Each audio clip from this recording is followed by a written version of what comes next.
Welcome to our summer space edition of JFK 35. Today, we will speak to two astronauts who have spent a combined total of more than 500 days in space on the International Space Station. We'll ask them how they prepared for that journey and what it's like living in space on this episode of JFK 35. And so, my fellow Americans, ask not what your country can do for you, ask what you can do for your country.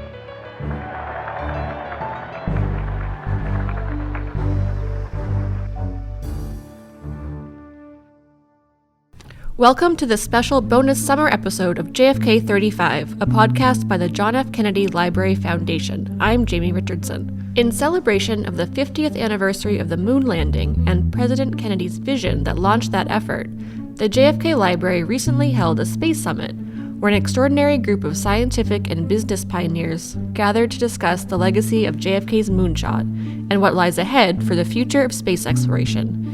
In these next bonus episodes, we'll share with you interviews from some of the day's speakers. This episode, my co-host Matt Porter and I spoke with two astronauts who have both spent time on the International Space Station. Tracy Caldwell Dyson, from the United States, has a PhD in chemistry, is a veteran of 2 space flights, and has logged more than 188 days in space, including over 22 hours in 3 spacewalks. Koichi Wakata, from Japan, is an engineer who has worked for both NASA and JAXA, the Japan Aerospace Exploration Agency. He became the first Japanese International Space Station commander in 2014 and has logged a total of 347 days in space. Here's that interview now.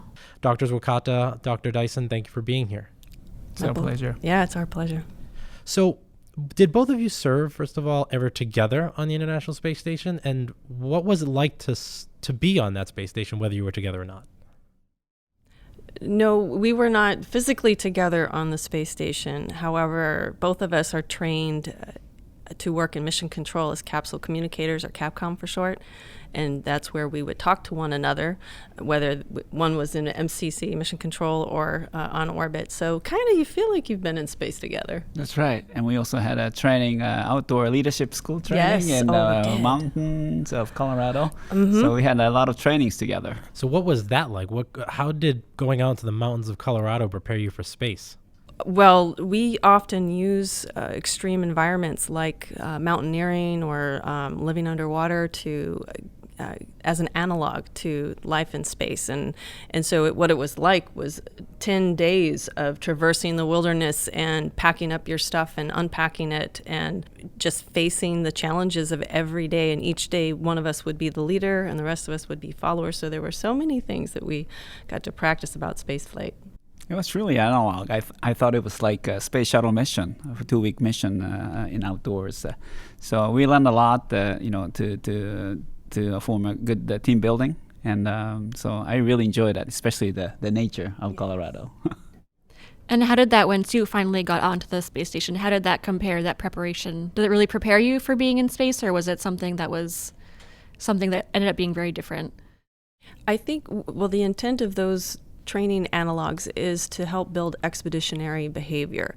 And those are what are most commonly called soft skills that are difficult to teach and hard to learn. And so because we had each had that experience and together learning from one another and just taking the unknown and working through it together, the thought process is how you have to consider one another, how to manage your own self so you're not a burden to anybody, and allowing others to help you. I mean, the list goes on. And it helped once you got into the space environment where you didn't have instructors, you didn't have a phone that you could use. It was it set us up pretty well. The International Space Station has been just this giant laboratory in space, and a lot of people aren't even aware that it's there because it's so far removed from everybody's daily lives.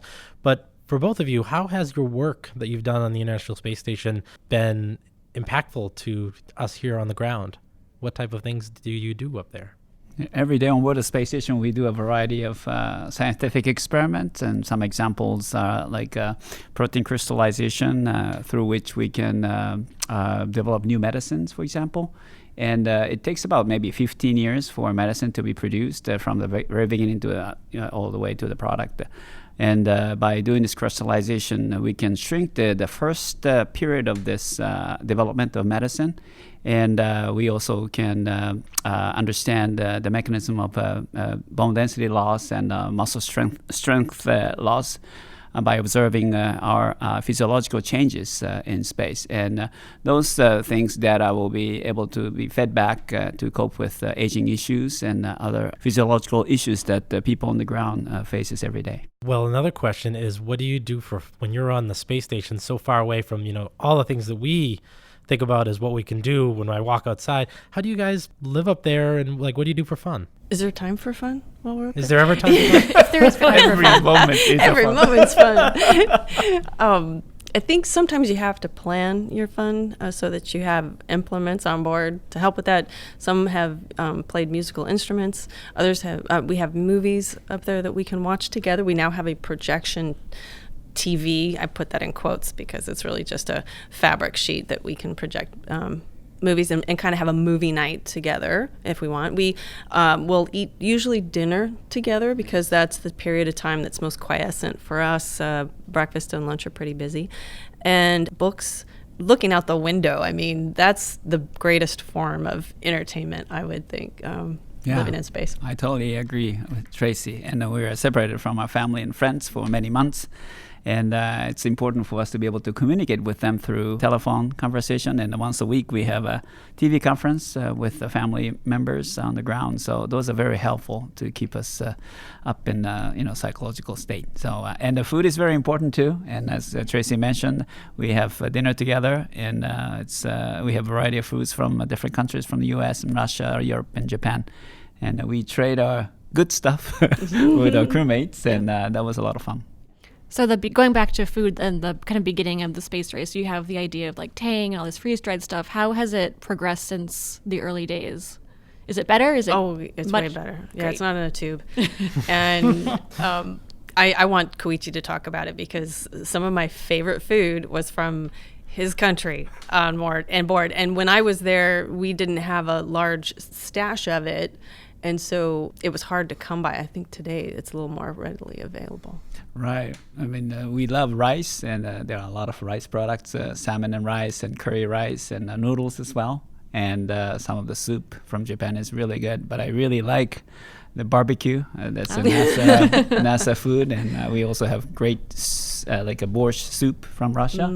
So the variety is important, no matter how much you like a certain food. Right. But if you keep eating the same thing for 6 months, it's going to be tough. That's why it's good to have a variety, and which we can enjoy in the space station. That's awesome. I'm getting hungry. Here, we talk about all these things. It is lunchtime here. One other thing, as you were training for or thinking about becoming an astronaut, were there any astronaut heroes you had when you were growing up or going through training that you really admire and look up to? I think, there's some real obvious ones. Neil Armstrong, definitely a strong figure, legacy for us. Well, Sally Ride, of course. Eileen Collins, when I became an astronaut, she was a shuttle pilot and commander. And watching someone as humble and personable as she doing something as tremendously difficult as what we do gave me an element of character that I really wanted to be a part of my work. Yes, definitely. Neil Armstrong has been my hero, and I still remember when I was 5 years old when he landed on the moon, and that's why I'm here. But after I joined astronaut training class in Houston, I had a privilege to fly on 2 space shuttle missions with same commander from Massachusetts, Colonel Brian Duffy. And he is my hero, and what a great leader, and I learned a lot. I also had the privilege to serve as a commander of the space station, but when I had any problem of putting together a team, I try to remember, what did Brian do in this situation? And always the answer came to me. So I am very thankful to be able to work with him on 2 space shuttle missions. And so I want to make sure we don't keep you too much for lunch. I have one last question, and that is where we go from here. There's already been talk about maybe a little more space tourism, even on the International Space Station. What do you think about the future of where we're headed with space travel and the next frontier in space? I'm staying pretty focused. I'm hoping that we are going to take everything we've learned from the programs we have established and head to the moon. I think, commercialization is very important, and space tourism is going to be good for all of us because with the low Earth orbit becoming more commercially centralized target of space flight, then the government-funded program can go further beyond low Earth orbit. Like Tracy said, we can spend more focus on the moon mission and also further to Mars. So this combination of low Earth orbit, primarily focused by the private sectors, and with the government involvement in beyond low Earth orbit, I think we'll be able to explore more efficiently. Well, that sounds great. Reaching for the next moon, the next planet, maybe another star someday in the future. Well, thank you both for being here. We really appreciate it. Thank you so much. This was great. Our pleasure. Thank you.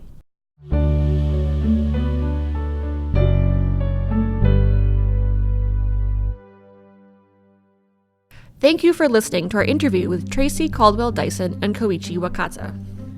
If you have questions or story ideas, email us at jfk35pod@jfklfoundation.org or tweet at us at JFK Library using the hashtag JFK35.